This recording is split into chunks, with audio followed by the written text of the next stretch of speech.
so it's frustrating as a coach because you want him to come in and contribute, and we thought that he could.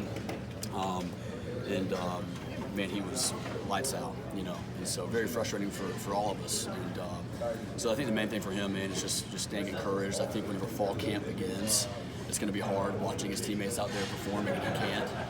That's going to be challenging. But right now he's in good spirits.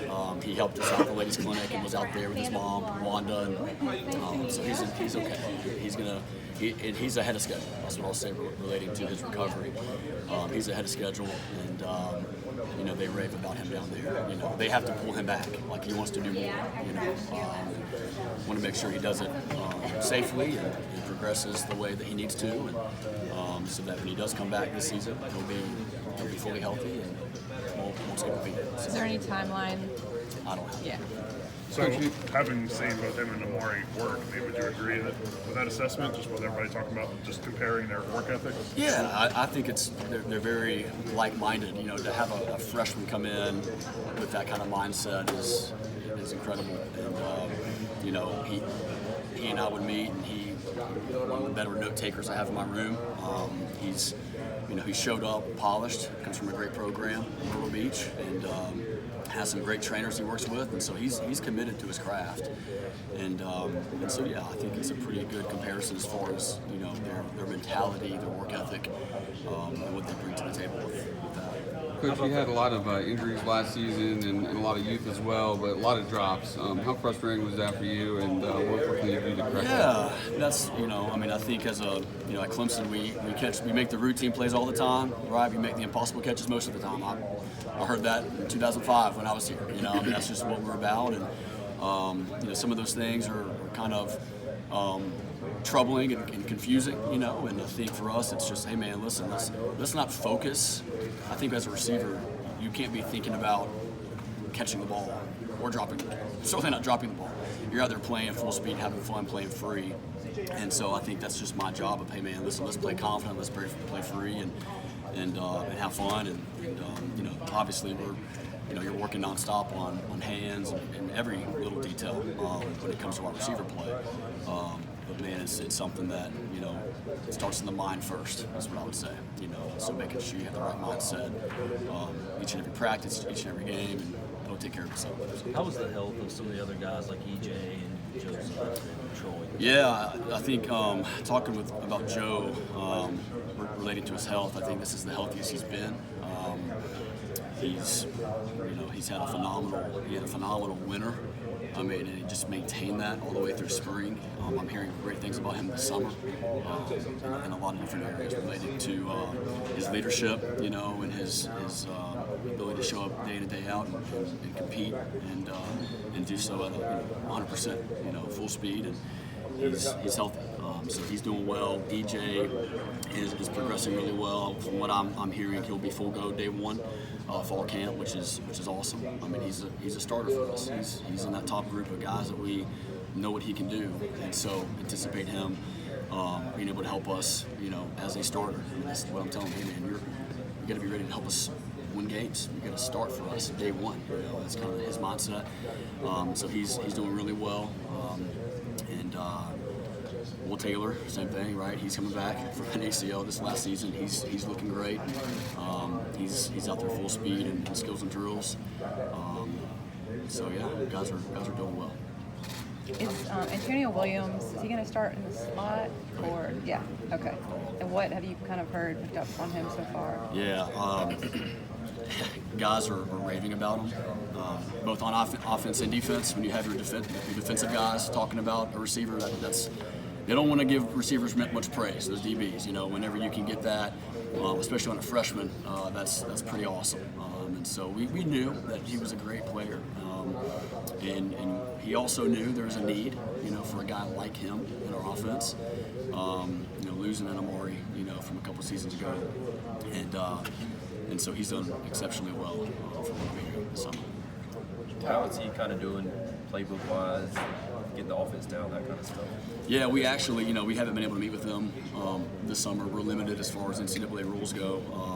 We actually will have an offensive meeting today and be able to kind of really work through, the details of our offense, today, but he's already been out there with the guys.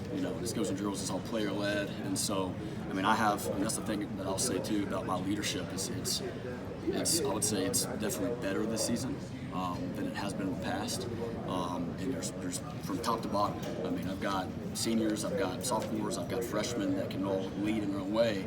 I've got some guys.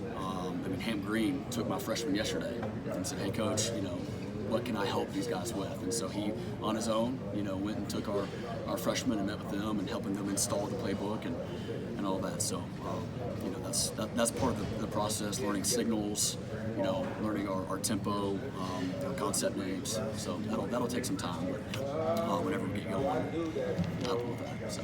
Tyler, we know all about the injuries, starting a walk-on in the bowl game, but when everybody looks at it at the end of the year, they don't take that into account. They just say, "Hey, Tyler's group has to get better." Does that, as a competitor, does that drive you? Oh, of course, yeah. I think for me, I learned a lot. My first year was that COVID year, and that had its own challenges. But I had some senior leadership. And it was amazing to have, Amari, of course, to keep saying his name, and then, Cornell. He was a senior, experienced leader. He really kind of blossomed and kind of came into his own his fifth year, and we needed him. And it was great to see him play like he did and help our team win. And kind of heading into last year, didn't quite have that senior leadership. And that was the main thing I would say is just lacking in that. And maybe I took some things for granted, and learned a lot from that. And yeah, it's you lose a lot of guys. It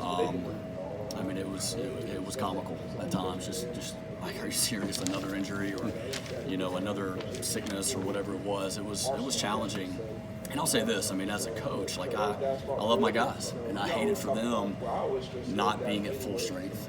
And also having to move guys around and play positions maybe they weren't best at, and that's tough. It's tough as a coach because you want your guys to play well, and especially you want them, Will Sweeney and Ross and those guys that are moving on. You want them to have a great finish to their career, and so that was challenging. And then for me as a competitor, I have a high standard for myself. I can be my own worst critic, believe it or not. People can say what they want, but I can sometimes be hard on myself. So yeah, I think this year I'm hungry. Our guys are hungry to show what we're about, and to live up to that standard at Clemson, what we've done for so many years. So you'll see it this year. There's another notable wide receiver coach in the building. So at the end of the year, what was his message to you? Yeah, it was good. I learned a lot from him, and we had some one-on-ones that were very helpful, and he was right there. He's good or bad, he's around. This is his baby, and so having him as a resource is incredible. And even after the season, he was even talking to my wife, and kind of encouraging her, he's like, listen, if Tyler can live through that, he can live through anything, and so it was, he's been encouraging and motivating, so we're in good shape. So. Coach, how much of an impact do you think Will Taylor could have in the return game and can Stellato or anybody else in your room compete in the return game? Sure, yeah. Will Taylor showed what he could do, and he's going to continue to grow and become more comfortable in that area. Antonio Williams, another guy that you're going to see back there returning kicks. Believe it or not, Adam Randall is a natural. You wouldn't. It's scary what he was doing back there and how natural he was tracking the ball as a punt returner. And so we've got guys this year. We have more options. And then with the slot, Will is going to compete for that. We needed him to kind of help as a reserve quarterback, athlete, kind of use him as we could. This year he's strictly receiver, and so I'm excited to get my hands on him, man, and help him and work at receiver. Hey, man, this is your job nonstop. Let's go. Let's be your best. And so we've got options this year, and shoot, we have guys that deserve to play. So we'll roll some dudes in there. We've got depth. I'm excited. What have you heard about Troy this summer? Yeah, Troy finished the spring really well. He's a guy that has got to remain healthy. That's his main thing. And so it's going to take extra for him. He's a redshirt freshman. you know. But he has to see him. You got to be thinking like a pro. You got to be thinking like, hey, you're a senior on your way out. I mean, you got to be doing extra and making sure you remain healthy. You know, so that's going to be the main thing for him. You know, but I've heard he's done really well as well. What's the next level look like for Bo? How can he improve his game? Great question. Yeah, I mean, Bo, you know, jumped on the scene and did a lot of good things for us his freshman year. You know, I think consistency for him is huge. You know, and, you know, he played a few positions for us last year. You know, as a freshman, that's not normal. You know, and so for him, I think just dominance. You know, being a guy that we can put, you know, to the field or to the boundary. If we need him in the slot, we can put him there as well. Again, we have more options this year where we don't have to put him there as often. But he's going to play both. He's going to play everywhere. And I think for him is retaining all that information, but being a no doubt one-on-one. Hey, I see one-on-one. I'm giving him a shot more times than not. Same thing with a guy. I mean, we got to have guys that are going to compete and go win those 50-50s. You know, let's say 80-20s. I mean, hey man, we have the advantage. You know, go win. And so I think just sheer dominance out there this season is needed from him, and that's what he expects. I mean, he's hard on himself, man. He's so hard on himself. He expects excellence. Sometimes I got to talk him off a ledge a little bit, you know. But he expects to be elite. So. Coach Richardson was talking in the spring about building in some post-snap answers down the field. How has that kind of affected your room, or what have you seen, and how to kind of build that into the offense? Yeah, I mean, you know, we want to give our guys answers.